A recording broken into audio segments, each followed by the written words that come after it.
નમસ્કાર દર્શક મિત્રો, આપ જોઈ રહ્યા છો the times of Mahisagar news.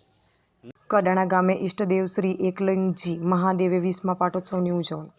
Mahisagar જિલ્લાના કડાણા ગામે આ વર્ષે પણ ઇષ્ટદેવ શ્રી એકલિંગજી મહાદેવના મંદિરે વૈશાખ સુદ સાતમ ગંગા સપ્તમી મંગળવાર તારીખ 14/5/2024ના રોજ વાર્ષિક પાટોત્સવનું આયોજન કરવામાં આવેલ હતું, જેમાં યજમાન તરીકે શ્રી મયંકભાઈ વિષ્ણુભાઈ જોશી તેમજ ઈશિતાબેન ચેતનાબેન એમ જોશીએ પૂજન અર્ચનનો લાભ લીધો હતો.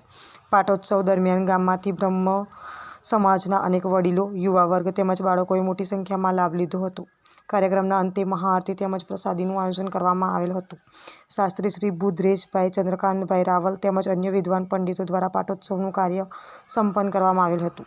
કાર્યક્રમનું સુચારું આયોજન મેનેજમેન્ટ કમિટી દ્વારા કરવામાં આવેલ હતું, તેમ દીવડા કોલોનીમાં રહેતા એક ભરતભાઈ એ પંડ્યાએ સંતરામપુરમાં મીડિયા તરીકે ફરજ બજાવતા સલમાન મોરાવાલાનો સંપર્ક કરી જણાવેલ છે. આપના વિસ્તારના પડે પણના સમાચાર જોવા માટે અમારી channel the times of Mahisagar ન્યૂઝને